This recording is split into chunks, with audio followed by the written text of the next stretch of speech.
Good morning, good afternoon, good evening, wherever you are listening to me from, and thanks for joining this event. Um, it is now 3:02 p.m. Yes, GMT. So we'll wait for about 3 minutes or 4 minutes for other people to join. Then we delve into this conversation. And feel free to leave your questions, contributions, or any opinions at all in the comment section, and we will attend to it. Thank you very much.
Yes, thanks once again for joining this event. And I am Bridget Apia, your host for this event. I appreciate your time. So, I used to think that my academic program provided everything that I needed to start my career and grow in it. But I realized that was untrue when I started to look for opportunities and also began my first full time job. It was a whole new experience, and I started asking myself, how can I even initiate meaningful conversations with professionals? How can I leverage my student or internship experience to attract entry level opportunities? How can I even sound convincing and confident in interviews? And these were some of the things that classroom really taught me. And it doesn't end there. It doesn't end there. When you get a new job or when you go to the workplace too, there is another problem or another wahala. You start to ask yourself, how can I even handle the office politics? How can I deal with an uncooperative team member? What are some of the things I need when I have to switch jobs or transition into a new field? Okay, these are problems that most of us face, and I know you faced it or you are yet to experience these problems. But it is time for you to stand for yourself. It is time for you to prepare for the things that lie ahead. That's why my guest is super excited. My guest is ready to share her experience, her expertise, and give us the practical advice on the skills that we need to supplement the academic background or studies to become a 360 professional and attract a lot of opportunities or go for the things that you want. So, my guest is an HR professional. She is also in the person of Dorcas Gia. She is also a teens coach. Yes, so get your notepads ready, feel engaged, and feel free to drop your questions or comment or any opinion at all in the comment section and we will attend to it. So, Dorcas, you are welcome.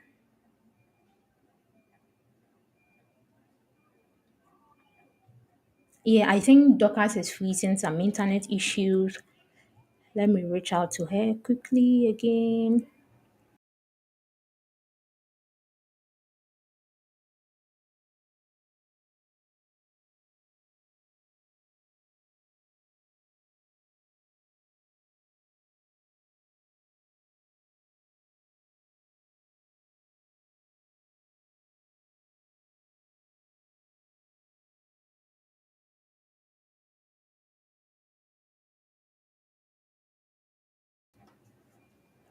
So kindly give us a few minutes. Dorcas is currently facing some internet issue. I'm trying to help her to join again. Okay, so just 2 minutes. All right.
Oh, great. Yes, so Dorcas is here again.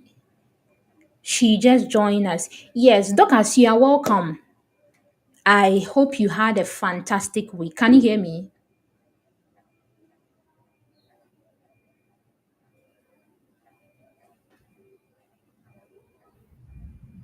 Hello, Hello, Dorcas, Bridget. can Am you I hear me? audible? Yes, yes. Yes, I I can can hear. hear you clearly. Yeah, that's great. Yes, so you are welcome. I guess you had a fantastic week. Thank you.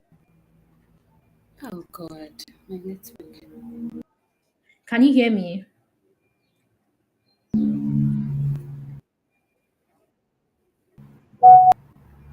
Hello, Dorcas, can you hear me? Wow.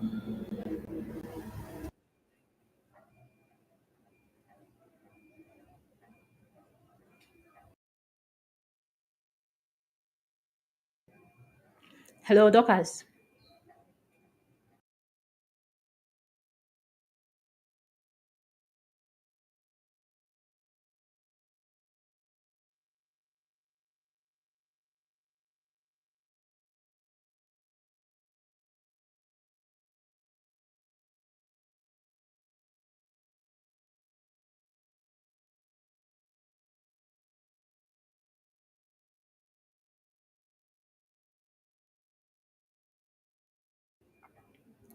Hello, Dorcas, can you hear me now?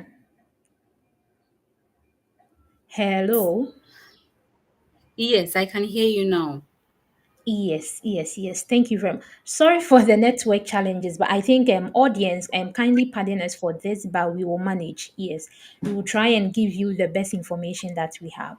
Okay, yeah. So Dorcas, let's get straight into this. Now we've seen a lot of things, we've experienced a lot of things, and personally, I think there is a wide gap between the classroom and the workplace or the business environment or the professional environment. So my first question is, what are some of the soft skills you believe are non-negotiable for young professionals entering today's job market? So we have a lot of soft skills. So what are the ones that are non-negotiable?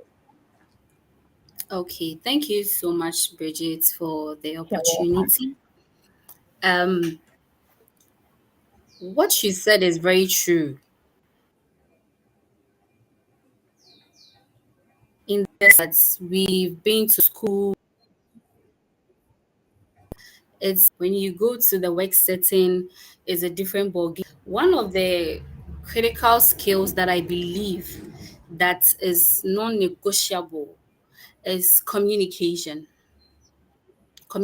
skills. Even though, yes, I believe we've all done com skills in school, communication skills in school, but it's mostly so theoretical, like error analysis. Yes, you identify it, and that will be all. You write, they'll teach you, yes, non-verbal cues and everything, but we don't get to practice it. So you go to the workplace, and then you are doing a different thing altogether. For example, I work in the hospitality industry, and currently I'm at the front of house department. With front of house, which is literally like the first impression of the whole organization, that's where you be interacting with guests and all that. They'll be calling you, and if you are not careful, you answer and you start using jargon. um how do I even say it? You start being too casual with them. Because I remember an incident happened where I was chatting with a guest. For us, WhatsApp are very active. And then the guest asked for our packages. And then I sent the packages to the guest. And the guest said, "Thank you." And I wrote, "You are welcome." "You are welcome." I wrote the contracted one. And there was one of my colleagues who was there before me, was like, "You are chatting with a guest and you are being casual." Honestly, it didn't make sense to me because I feel like I have not shortened it. It's a formal word. So why are you telling me that I'm being casual? When Because he was expecting me to type "you are welcome." You get it?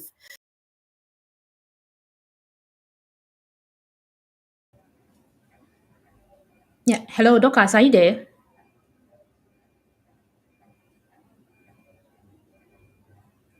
Hello. Oh, audience, kindly give us a few minutes. I think Dorcas will join again. It's unfortunate she is having some network challenges, yeah, but we are going to manage it. All right. Let me try and get her to join again. Yeah, Dorcas, can you hear me? Yes, I can hear you now. Yeah, so you went off. I think you can continue from there. Yes. So as I was saying, communication is a very key skills that we need. Not even just at the workplace, but in all aspects of our lives. How we speak, the tone, the choice of words, they all matter, because you may say something playfully, but then somebody will interpret it differently. A moment, I want to read something to us. Okay. So, recently, an issue happened at the workplace. We are supposed to send the dispensers. If you come for afternoon shifts, we are supposed to send the dispenser for the juice for it to be washed. And then when we came, those of us who came for the morning shift, the dispenser wasn't washed. So I was sending it to the kitchen for them to wash. And I met my manager on the way. And my manager asked why it wasn't sent. That those who came in the evening, they didn't send the dispenser. And we said, I said, yes, they didn't send it, so I'm sending it for them. So he asked me to take a picture of the dispenser. I took it and then he sent it on our page and then asked that, good morning. How did this not get to the pantry for washing? And then one of the my colleagues who came for afternoon came to respond that unfortunately we were unable to secure a driver from the transport security or butler department, and neither the front office staff nor the night auditor hold the necessary certification to drive. I will kindly recommend that as our leader you engage the transport manager to facilitate the appropriate training and certification. This will help and certification. This will help ensure such a situation does not recur in the future. So this was the response the gentleman sent. So my manager showed it to myself and then my one. Am I audible? Yes, yes, yes. I can hear you clearly. Yeah, I can hear you. Yeah, Yes, and then my Dorcas. manager showed it to us. Yes, so as I was saying, my manager showed it to us and asked us what do we find wrong about the message. So I responded that the gentleman should have apologized first, accepted his mistakes before, I mean, tendering in his recommendation. Another colleague, my colleague also felt had a problem with the usage of as our manager. She interpreted it as the gentleman is implying that our manager doesn't know how to do his work. So you see how communication plays here. Yeah. But there was another gentleman who was in the tours department who didn't see anything wrong with the message. You get the Yeah, scenario. exactly. So communication is a very, very critical role that we need to, sorry, it's a very critical skills that we really need to pay attention in all spheres of our lives. So that's the first key skills that I believe that we all need to develop or harness. And just as we said, it's a skill, not a knowledge. You may have all the knowledge, but then having the knowledge doesn't mean it's a skill. So knowledge is more theoretical. But when it comes to skills, it means that it is practice over time. You get it? Exactly. Moment. So, yes, so skills is the application, the practical application of knowledge. So it is the how. So knowledge is the what, but then skills is the how. So we may show you all the steps to negotiation, but then if you don't practice it, it doesn't become a skill. Mm-hmm. You will not be able to do it. You have the knowledge. So communication is a very critical skills that we need, and we have to be very conscious of it. Our body language, um, our choice of Mm-hmm. words, and then also even our dressing, because one of the courses I'm doing is organizational communication and public relation. And we talk about dressing a lot because let's say you're going to meet your lecturer or you're going to meet your boss and you dress in a particular way. There's a saying that dress how you want to be addressed. If you see somebody in Dress. Yeah. um a short skirt and all that, you think that, oh, well, the person wants to, I mean, communicate something. So imagine going for an interview and then you're wearing all this skimpy dress. It looks like you're not here, you are here to, you may not even know the people on the panel. That's where the danger is. People are of the Mm-hmm. opinion that Mm-hmm. people should wear whatever they want to wear. That's why when it comes to rape and all the issue concerning rape, people are of the view Mm. if you dress a particular way, you are bringing people into temptation. But people also hold the view that you lack. self-discipline. People should be able to dress how they want. Yeah. But imagine you're going to the workplace and then you meet somebody who is very traditional. The person will score you like zero on appearance. You get it? So when it comes to communication, it goes beyond choice of words, it goes beyond Mhm. body language, eye movement. Sometimes you'll be talking to somebody, the person will not be saying anything, but looking at the facial expression, the way the person is rolling their eye, yes. Because somebody Yeah. can be saying something, but then the body language is giving you a different communication altogether. Yes, Exactly. that's why they'll say a woman can say, "Stop it, I don't like it," but then their body is giving you different. Yeah, they want it. so, so we need to pay very close attention to it. Communication, it's non-negotiable Okay. because I mean, in all parts, as we are human beings, we communicate. That's how we live by words, by actions. Mhm. So that is what I can say about communication. Another skill Okay. that I believe that is non-negotiable is emotional intelligence. Okay. Emotional intelligence is very, very critical because we have different people, especially at the workplace, different people, different personalities, and people were brought up in different homes. So there are certain people in their homes, they tease people and it's normal. You get it? You go and do that to somebody else and then they will take it in a different way. So you really need that emotional intelligence. When you have a problem, you need to know how to go about it, how to address it. For example, as a woman, you're going through that time of the month, your flow, and then people have mood swings and all of that. You can't send that to the workplace. Imagine working in a hospitality industry and then you say that, me, I don't feel like talking to anybody, and then a guest will come and they will annoy you.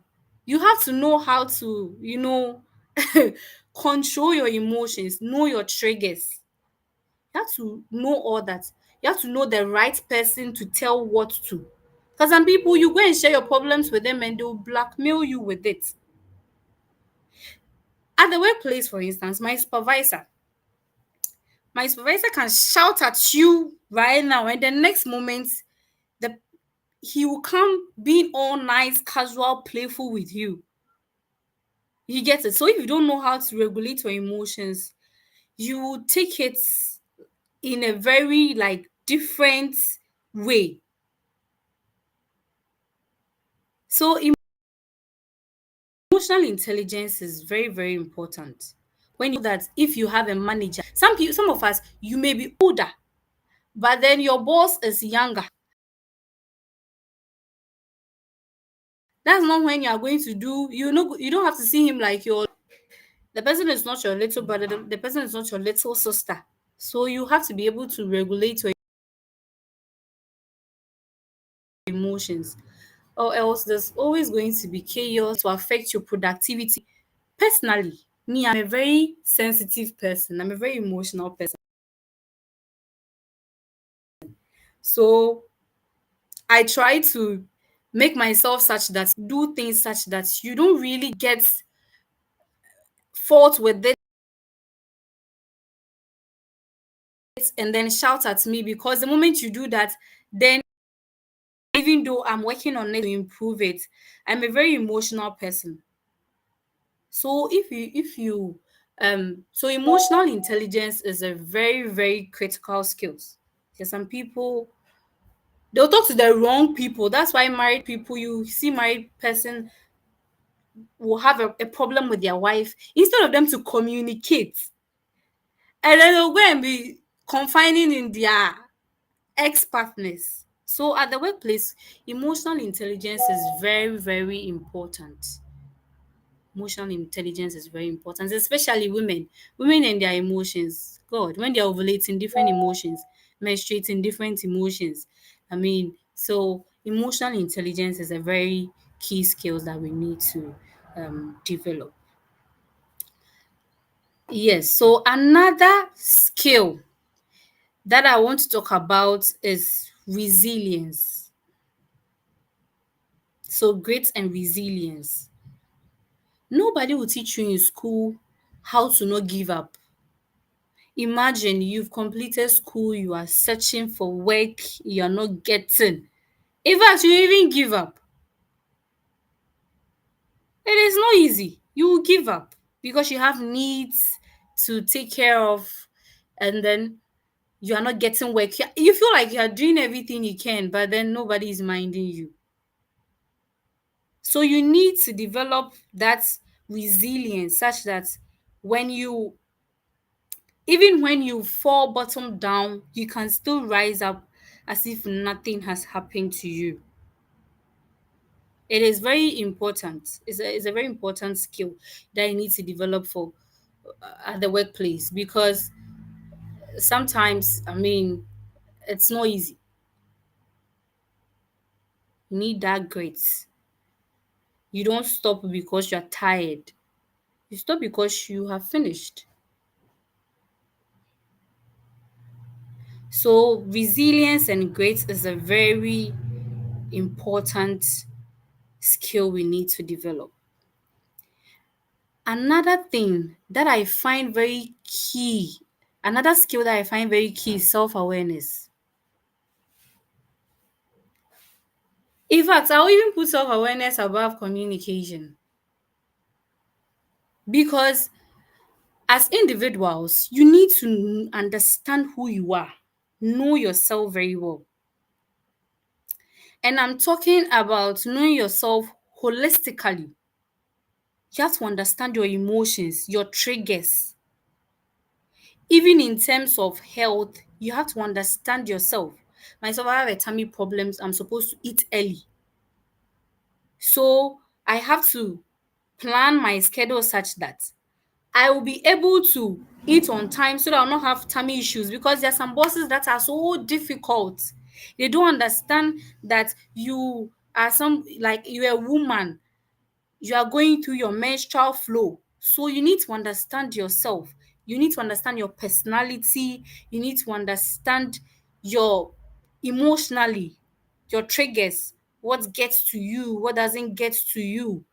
Physically, you even need to understand yourself, your body, how your body responds reproductively, physically, how to even dress for your body. Some people, they lose self-confidence because they don't even understand their physical body.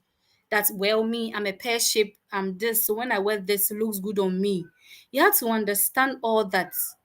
Because imagine being a very sensitive person and you dress and somebody will pass a comment and it will spoil your day, like your whole day. So self-awareness is very, very important. So you have to understand yourself, your personality. Am I a sanguine? What are the Am I a choleric?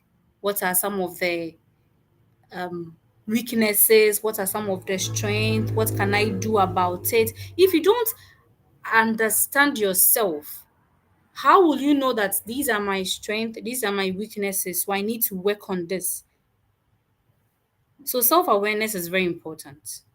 So we'll come to how we can, develop some of these skills. So because of the time, I will shorten some of them. So I've talked about communication, I've talked about emotional intelligence, I've Yeah. talked about resilience, Mm-hmm. self-awareness. Um, yes, I think those are the things I've talked about. Networking and negotiation. Nobody will teach you that in school. Oh. I don't know if anybody did a course on or a topic on networking or negotiation. Maybe the marketing people might do negotiation, but networking, I mean, nobody will teach you how to network. And then they say that your network is your net worth. Net worth. People believe that networking is having plenty people in your contact. This Or issue. they'll go to every event and they'll go and collect card. They'll approach the speaker, hello, please, can I have your card? Then you have plenty cards, you don't even know what you're using it for. The person doesn't remember you. So networking is a key skill that we need to develop. Yeah. Networking. You have to learn how to network because I mean, there was a time where I learned there was a guy who was going to do service in a certain company. And then they were like, how protocol is your protocol? So now it's not really about who who you know. It's about who knows you. You may know the person, but the person doesn't know you. So you need to be able to develop that skill to network without being too intruding. Like it has to be professionally. You don't have to be sneaky, you don't have to be too intruding, but then you have to be able to network professionally. And it's a skill that needs to be developed. Or else you can't go up. You just be remaining where you are. So networking is very, very important. We need to learn how to network professionally wherever we go. We also need to learn how to brand ourselves. I know when it comes to soft skills, most of the ones that we mention is communication, adaptability, yes. But I believe that personal branding or professional branding is a soft skill. It's not a hard skill, it's a soft skill. You need to learn how to brand yourself personally and then professionally. Because Jim Rohn once said that we don't pursue success, we attract success based on who you become. So if you want to be better, if you want to attract better opportunities, you have to be better.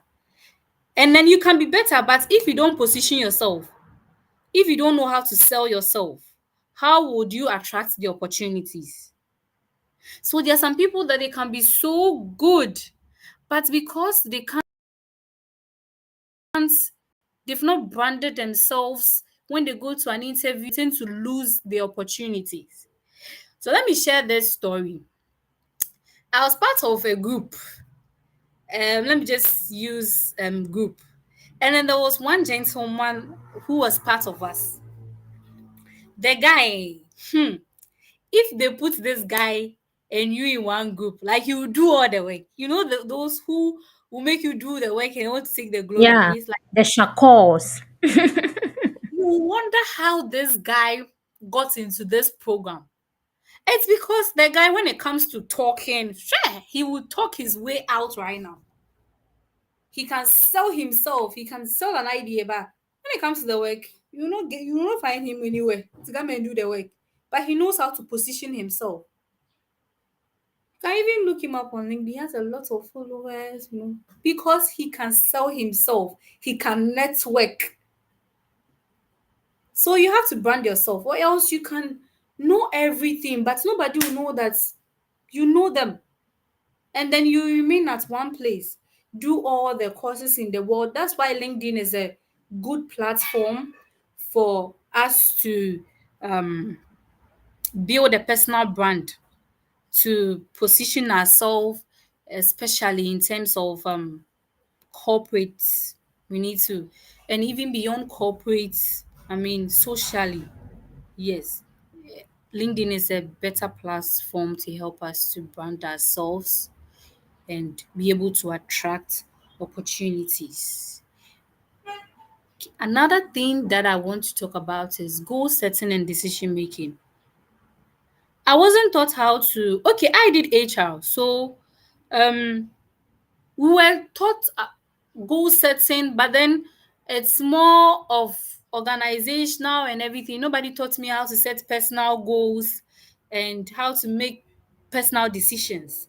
But then there are very key skills that you need in an organization. There are some of us that I don't think this year, there are some of us who have even set any goals for ourselves. We do New Year resolutions. Oh, this year I will not do this. This year I will not do that. And I mean, we just leave it there. We go for crossover. We say all the things, but we don't do it, and some don't even set the goals at all.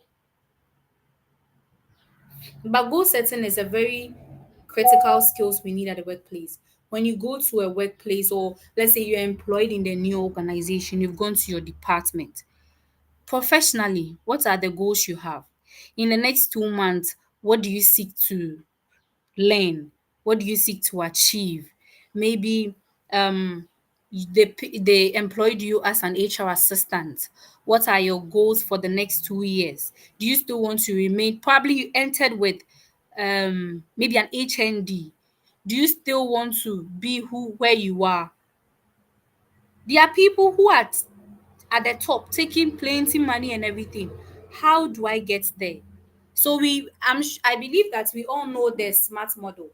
It has to be specific, it has to be measurable, it has to be attainable, and it has to be time bound. I'm currently reading a book.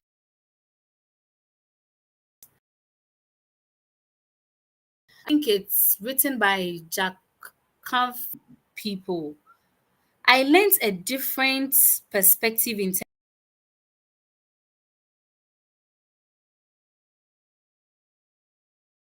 Hello, Dorcas. Are you there? terms of goal setting. Yes, I have learned goal setting. I have how to make it achievable. So let's say um I have come to the realization that I am overweight. I want to this year it is my goal that I am 80 kg. I want to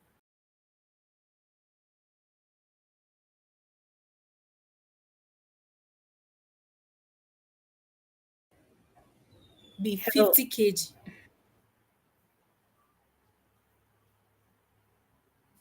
I have to be I blunt can to hear accept you now. to okay, sure. So I have to that okay, I am overweight. Okay, if I'm overweight, what do I need to do? I need exercise, I need to choose the right meals and everything. You get it? So yes, I said okay, this year I'm going to eat healthy. This year I'm going to exercise. You don't leave it vague. So you've identified that these are the things I need to do to reach my goals. Now, take the exercise. How many times within the week do you want to exercise? Maybe I want to exercise 3 times in the week. Okay, break it down again to the days you want to exercise. Maybe Monday, Wednesdays, Fridays. So Monday at what time? Okay, I'll exercise every morning 5 a.m. How many minutes? What kind of exercise? When you're able to break down to the very minutest thing, you'll be able to track progress. So you know that today I didn't exercise because your goals are not vague. I don't think in school anybody taught us how to set goals for ourselves. That when you go to the workplace, you know that okay, these are the normal routines. I've been employed fresh. For example, when I went to my workplace, there's so much to do. Then I set goals that okay, in the next 1 month, I have to be able to do a booking for a guest without any assistance. You get it? So I have set goals for myself. Maybe in the next 6 months, if I am positioned here alone, I should be able to work independently. So as I've set the goals that okay, this is what I want to do independently. Now these are the regular routines that take place here. We book for you make reservation for a guest, this and this and this. These are the regular things that we have to do. Okay, in the first month, I have to be able to cancel a booking. I have to be able to do a reservation. So when you set that goals, you'll be able to track whether you're making progress or you're not making progress. So goal setting is very, very important. And then decision making, you need to be able to make decision, especially when you have a lot of options. It's like you've been searching for a job for a long time and then you attend 3 interviews and then they all called you. Which of the options would you take? And sometimes it's a very, very critical state to be in. You don't know whether to take this or that or that. If you don't have the tools and the techniques to make effective decision, you will choose an option and then you think that this is the best option. For example, let's say you have gotten an option to work in Accra. You don't have any family member there, entry level role, and they are giving you, let's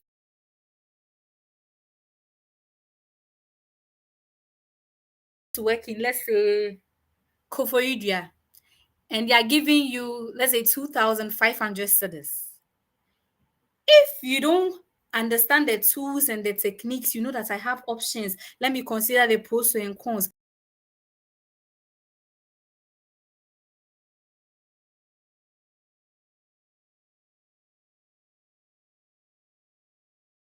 Without analyzing anything.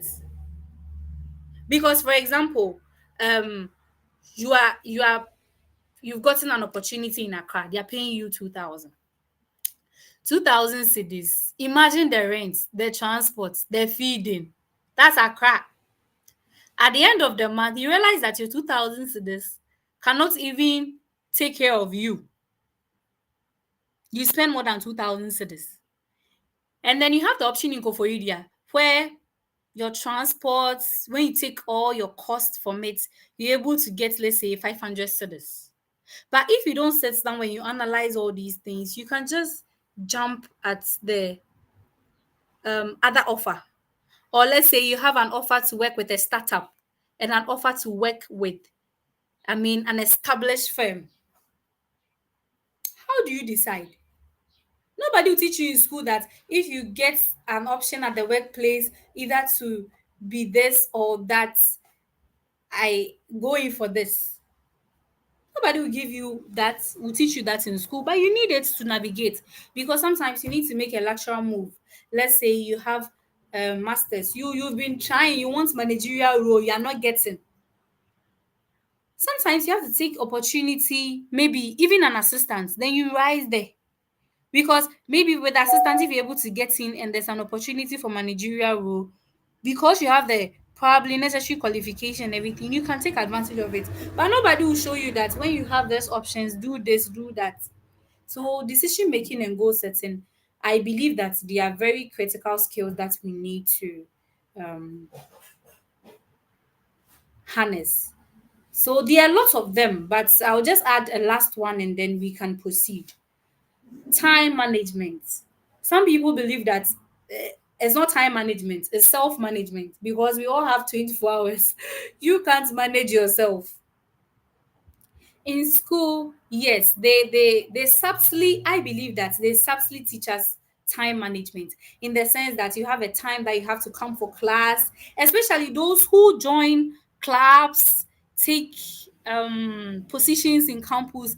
They are able to gain probably those skills very much because now you are juggling between church presidents and campus, something like class, work, and then you've joined some other club on campus, so you are managing all these things, so you're able to gain some skills in terms of. There are some people too that they don't join those things at all, so they come to school, they cook. Some of them, especially even the boys guy and the girls too, they don't even cook, so they just go to class and then they come back and all that. You realize that when you go to the workplace, nobody will teach you how to manage your time. And then nobody is going to pamper you. They are looking for results. So if you are not able to manage your time well or manage yourself well, you're always going to have problems.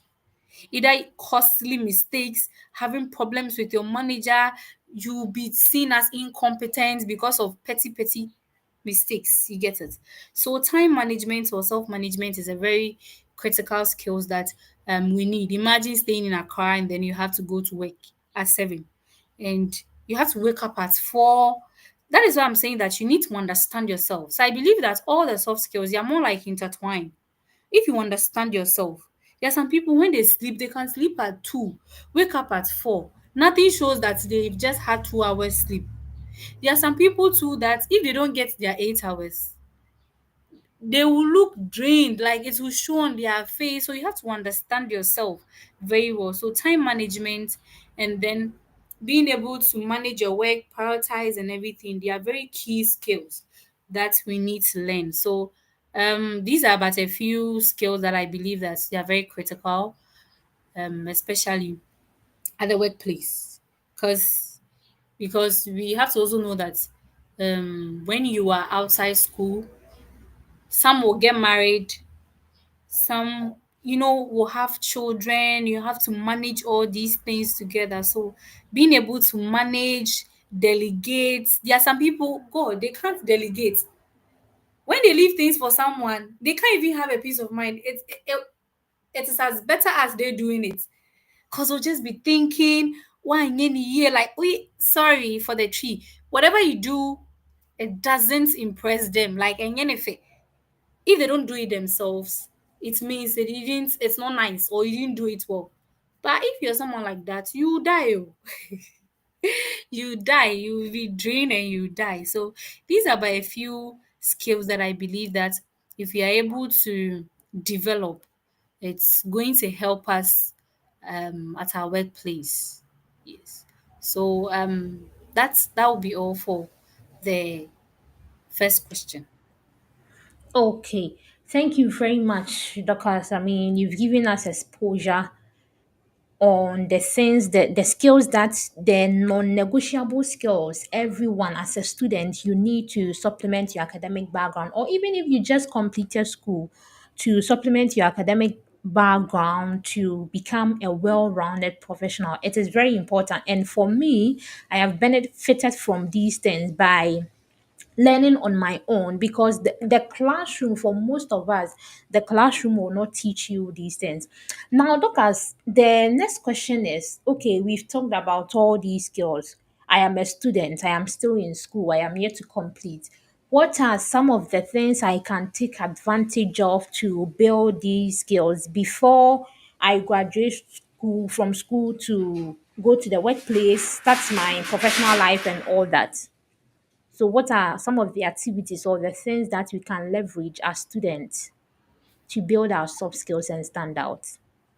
Okay. Please, am I audible? So I can hear you clearly.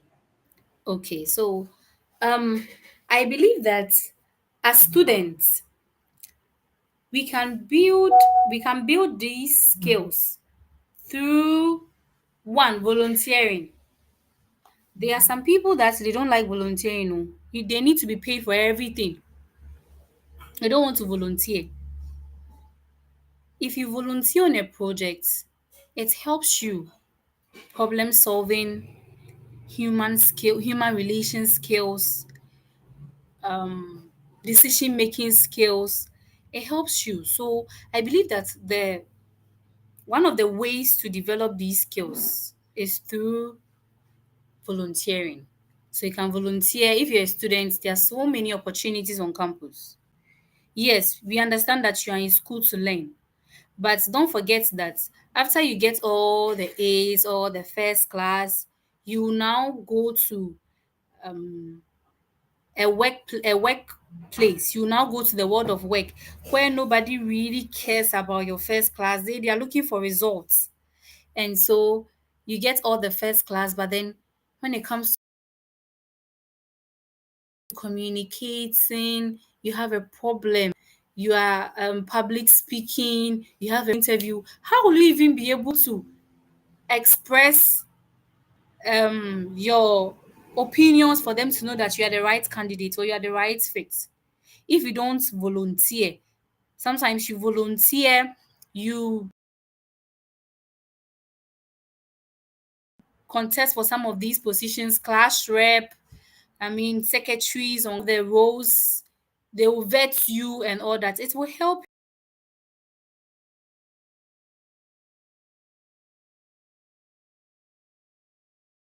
that Hello, Docas, are you there?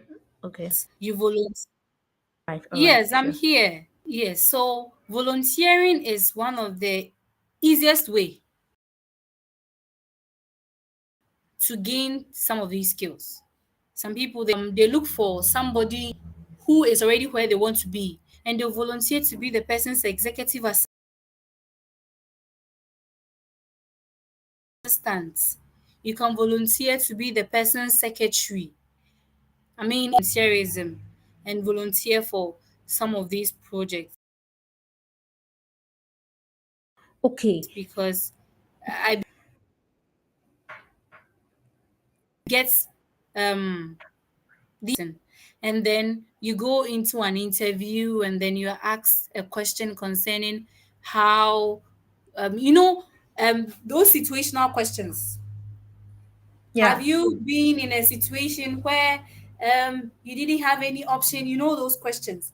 And Yeah. then you're at entry level. I mean, this is the first time um, I'm going to work. You're asking me these questions, but you can Mm-hmm. leverage on um, a situation that you encountered probably when you're put in charge of a group or a project, that it can be as little as the food is, you're in charge of the food. It can be as little as that. Share it for everybody. So imagine if you share the food and then everybody doesn't get. How did you solve that problem? So it Mm-hmm. helps because, for example, I was part of organizing committee when I was on campus level 200. Sometimes, during campus programs, we are supposed to share item 13, and Mm-hmm. it's limited. So I remember when I was going for my vetting, they asked me that, so let's say it's business week and the item 13 is left with one. And then I have a first year and a final year. Who will I give it to? You get it? So if I've encountered an issue like that, I can quickly leverage on it. It could be that probably I volunteered to share souvenirs for somebody on their wedding, and then I encountered an issue where the thing is level two, and we have four people there. What did I quickly do? Let's say maybe there's a plate and a cup. Then I quickly remove the cups and then give the two people plates, the other two people cups. I solved the problem. Everybody has at least gotten something. You get it? So when Yeah. you are able to volunteer for programs, it could be anything, church, somebody's wedding, like Mm-hmm. just look for opportunities. You'll be able to build some of these skills. And when you are being asked quickly, it can pop up, and then you'll be able to um get these things, prove that yes, Exactly. I Exactly. because when we ask these questions, there's a model that is used to address some of these questions called the STAR model. So Mm. situation, task, action, and results. So what was the Mm-hmm. situation? What was the action, the task required? And Mm-hmm. then what action did you take? And what result Yeah. did it Yeah. you get? So volunteering is one of the easiest way to develop some of these skills. And Yeah. then another way to develop some of these skills is taking online courses and reading books. So let's Okay. take the online courses for instance. Now we are in an information age. Mm-hmm.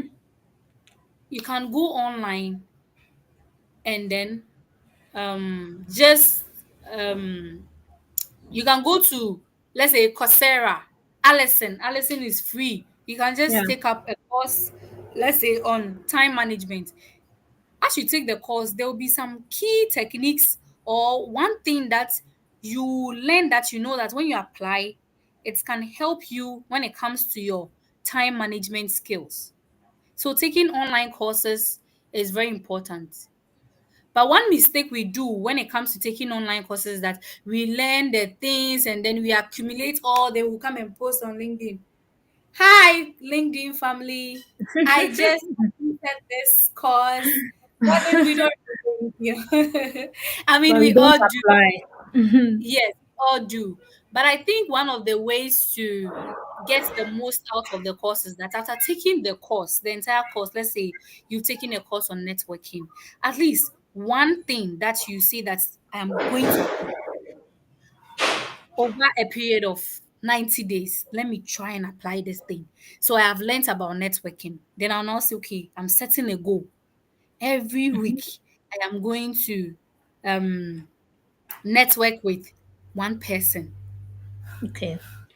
You get it? So that you will not learn all the things and then it will now become knowledge, knowledge, knowledge. It's not skill, but you get it. So taking courses, free courses, LinkedIn, you can get some for free. Alison is Mm-hmm. there, Coursera, and Yeah. yeah, YouTube. exactly. YouTube, free university. Yeah.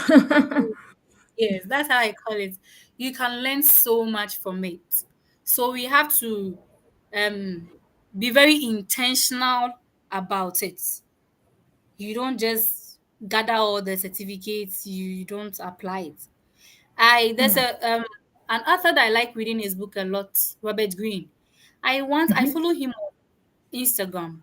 I once saw a post where he talked about the fact that I've read his book on mastery and Okay. the laws of power and all that. So he Mm-hmm. talked about the fact that when you gain the skills, try and find try and find an opportunity to apply it. Mm-hmm. You get it? So if you Yeah. are able to find an opportunity to apply it, you know it will now become a part and a parcel of you. So after Mm-hmm. taking the course, what have I learned? What can I apply? So let's say you've learned about communication. Now you want Mm-hmm. to take note of your body language a lot. So you are very intentional about it. So when Yeah. you are talking, your eye, how are my facial expressions when I'm chatting, the choice of words that I'm using, and all of that. So taking online courses is one of the ways we can develop some of these skills. Also, reading, reading books. For example, myself, what I do is that, let's say this month, if I want to improve on my communication skills, I'll say, okay, when I'm setting goals for personal growth, I'll say, this year, I want to improve on my communication skills, my emotional intelligence, and then let's say networking skills. So I'll then go and look for books, courses on these skills, and then I create a folder, maybe books to read 2025, Mm, communication, then I drop it there. You get wow. it? Yes. So when I put it there and I read every book, I try to pick one thing. There's also another strategy that I saw. It was a short video that I saw.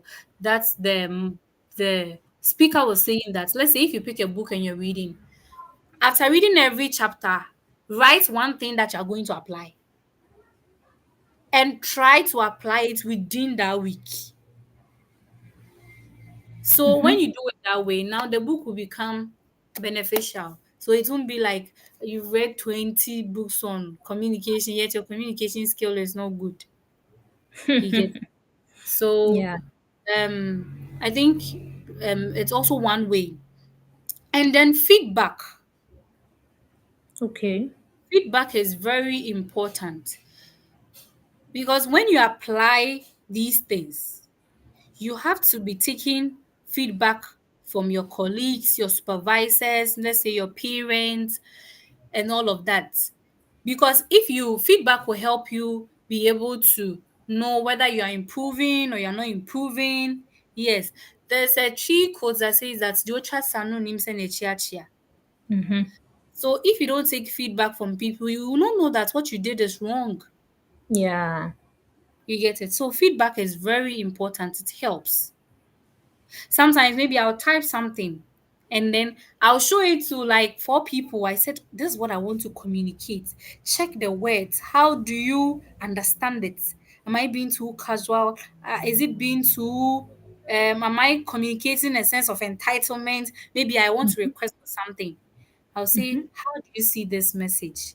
What comes to mind when you read it? How do you interpret it? Sometimes I seek for feedback before you finally send the message out. And then through the feedback, you can learn one or two things. For example, there after when I sent the message and then The gentleman was like, I shouldn't write you are. There's nothing wrong, but then I said, okay, fine. Now I'll write you are, because it could be that there could be a guest from that I may encounter who have also have that perception. So the person will read my you are as is casual. You get it. So feedback is very, very important when you want to build some of these skills, because you're applying. If you don't get feedback, how will you know whether it's good or Yeah, it's bad? doing well or not. Yeah. Exactly. So another thing that I want to add is mentorship. Mm-hmm. Mentorship and coaching. It's very important. Let me just chip in this real quick. Um, One of the skills that we also have to take note of is leadership. I forgot to mention it. Leadership, and then the loss of power. So I'll mention it after I'll just say a little about it after I answer this. So leadership is very important. So Okay. back to what I was saying, mentorship. So let's say you have been at the workplace for a long time, and then let's say a new colleague comes to work with you. Taking it upon yourself to mentor the person helps you to develop some of these skills, because one, you will learn how to give constructive criticisms. Okay. So then when you become a leader, you don't just be shouting on someone because you're mentoring the person. You can't break the person. So you'll be able to give constructive criticisms. You'll be able to lead the person. You'll be able to even refine. So most of the time, you can hear some teachers saying that, oh, we are teachers, all right, but we learn from our students as well. Mm-hmm. You get it. So Yeah. when you mentor, it can help you because there's something called reverse mentorship, where it's more like the mentee rather is mentoring the mentor. The mentor. Yes. It could be that you have a weakness that your mentee has a strength in. So mentoring is a very um key skills that we need to, develop. Let's say you're very good in public speaking. So you're able to speak out. You can't control your emotions. You have anger problems. And then you're mentoring someone, and then one day you always shout. Your mentee assume a particular composure. One day you realize that this person is even emotionally more mature than myself, and then and feedback from your mentor. If you have a mentor who is very confident in everything, the mentor can say that, um, sir or madam, please, I don't like the way you spoke to me and everything. Sometimes it will draw attention to your deficiencies. So mentoring and coaching is one of the ways that we can. And then lastly, we need to practice. Because if we don't practice, it will become, how do I even say it? It will become a knowledge. It will not be a skill. And then when we are able to practice more, and then we become very good at it, it will now become a competency. It's more like you've reached a mastery level where you can navigate it. So an example would be, let's say you've gone to driving school, and then you've been given the manual and everything. You've been given the lessons. Okay, this is zebra crossing, this is cattle crossing, and everything. So you have the knowledge, and now they'll take you to a park or a road that is not busy to um for you to practice it. So if you're able to do it, it becomes a skill. But it becomes a competency when you be put in a traffic or a busy road and you're able to navigate your way. Nobody is there to direct you, but because you've mastered it, you'll be able to um, you'll be able to navigate your way. So we have to practice. We can practice through role playing. That is why sometimes if you have an interview, they'll say do mock interview. You role play. Let's say either you have somebody Let's say you've contacted Bridget, that Bridget, please, I have an interview for a role. I'm very nervous and everything. So Bridget will take you through a simulation exercise where Bridget will now act like the interviewer, and then you be the interviewee. And then Bridget will say, come again. No, I think you if you say it this way, it should be better. So you realize that the more you do it, you now become better at it. So tell me about yourself. Initially, you are fumbling, then you say it, she'll correct you, she'll say, come again, and then you realize that now when Bridget say, tell me about yourself, you confidently say that I'm this, I'm this, I'm that. Yes, so role playing is very important. And then you can use case studies as well. Yes. So let's say at the master's level, we use case studies a lot. The theory, yes, is there, but then they'll now give you a case study where it's a situation. So you address the challenges, what you learned, what things will you recommend, and all of that. So just yesterday, we're having I had a course, public organizational communications and public relation. So where we were talking about a case. So the case has to do with um a company that sells lingerie, so women's panties, underwear, and everything. But then you see, most of these products are advertised with models and they are very revealing, like half naked. But then the board had a problem with marketing through that strategy. They don't want to market their products with naked people because they are coming from a Christian perspective. They will now say that, okay, so how then can we um market our products with a different approach? So case studies also help. Undergraduates, they don't give you a lot of case studies. There's a few lectures there, what says, and then highlights is so much there. But the case studies help. So on your own, you can pick case studies on communication, and you can learn one or two things from it, and you can read. You can come on LinkedIn, read articles, people share their experiences, and you can learn from it. You get it? Yes. Yeah, So I believe that these are some of the ways that we can develop some of these key skills. yeah. Thank you very much, Doka. So just a follow-up question concerning volunteering. Confidence comes into the scene when we talk about volunteering, trying to connect with people and volunteer and all that.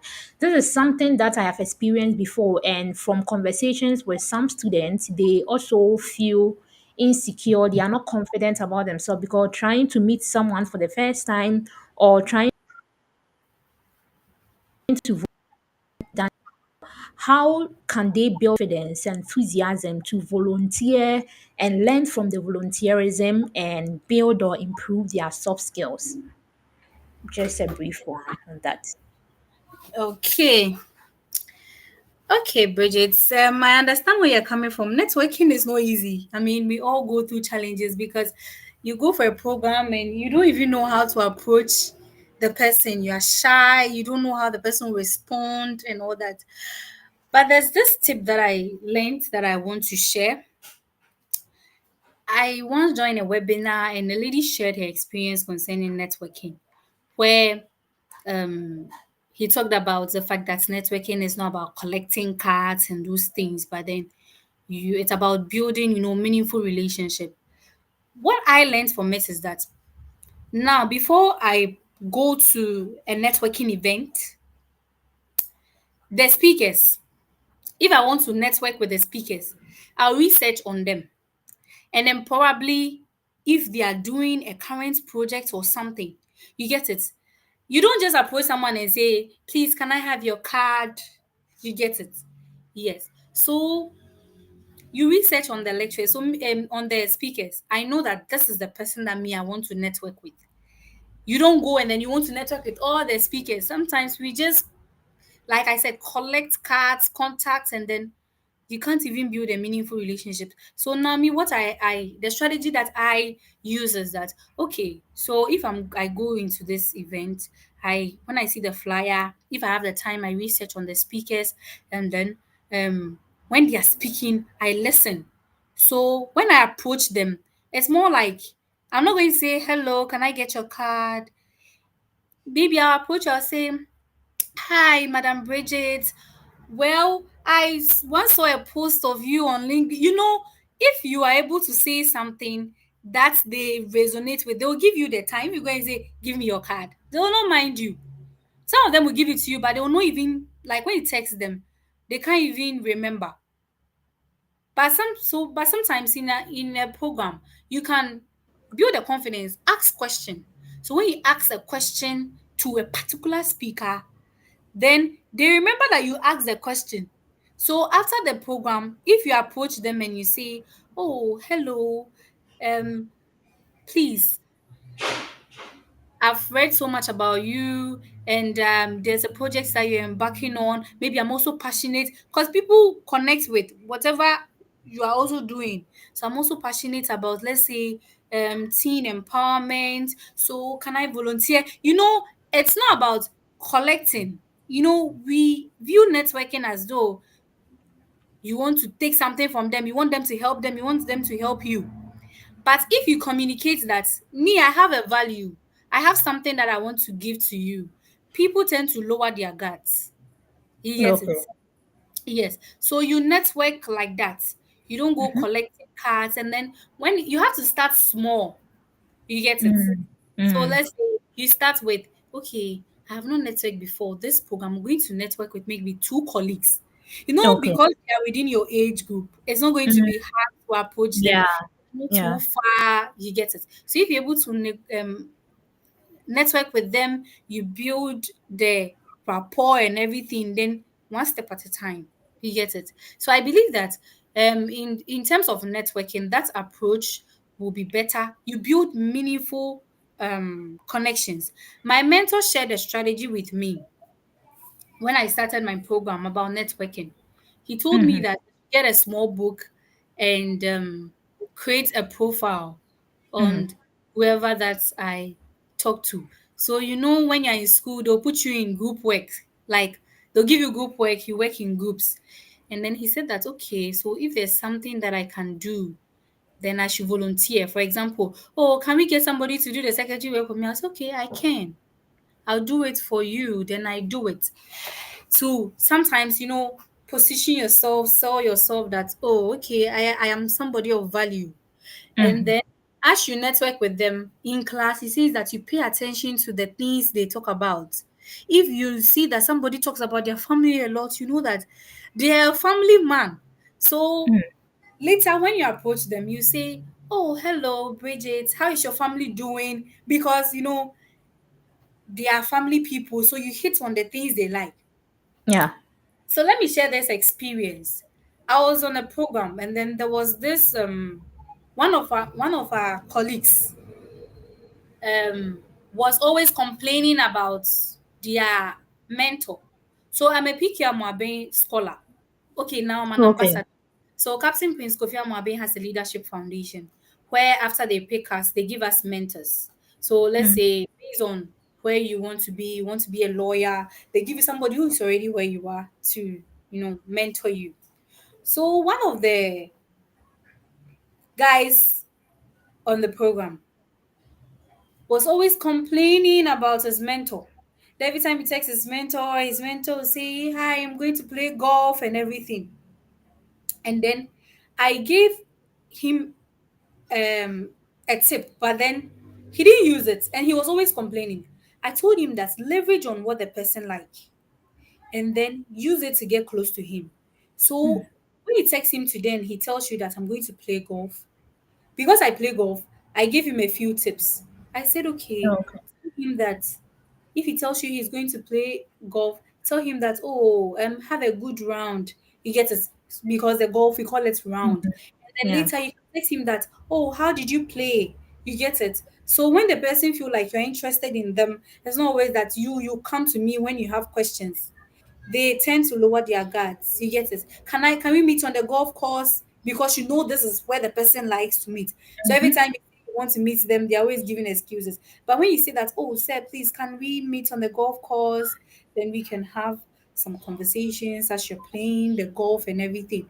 You get it. Sometimes you just have to like what they are liking in order to get them to lower their guards for you. I Mm, feel that this man is somebody who has run for a presidential candidate before.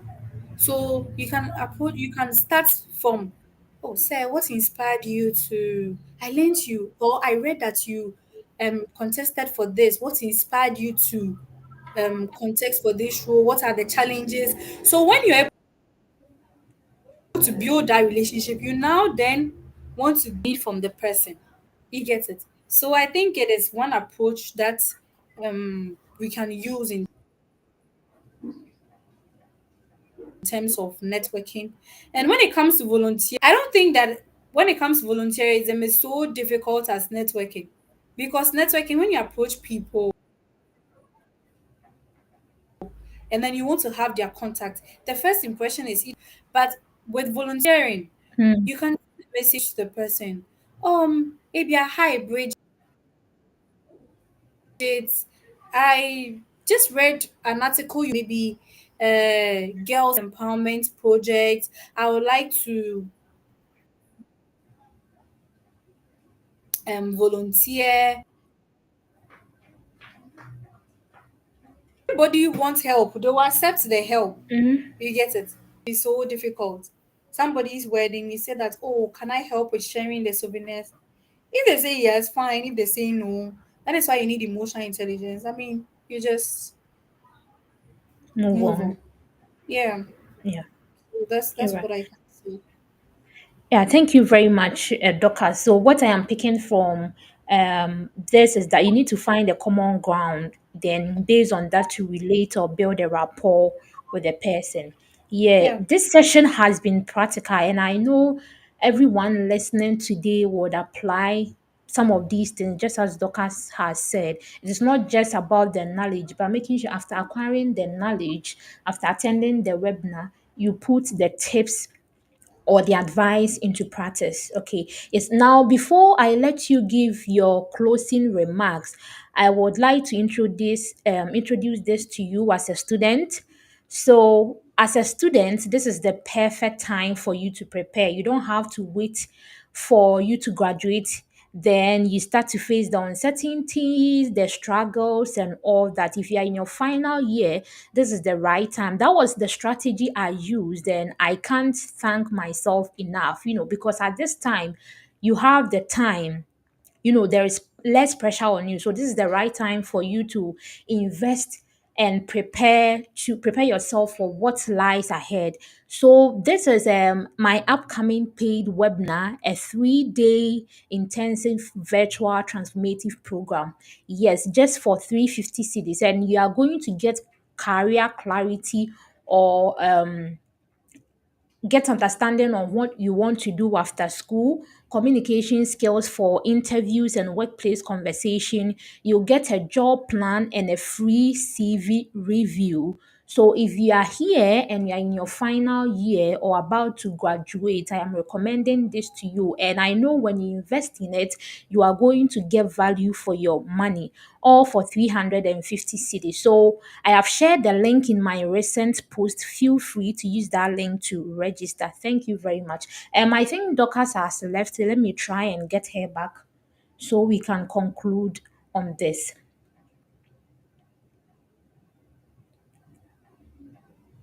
Yeah, a minute, please.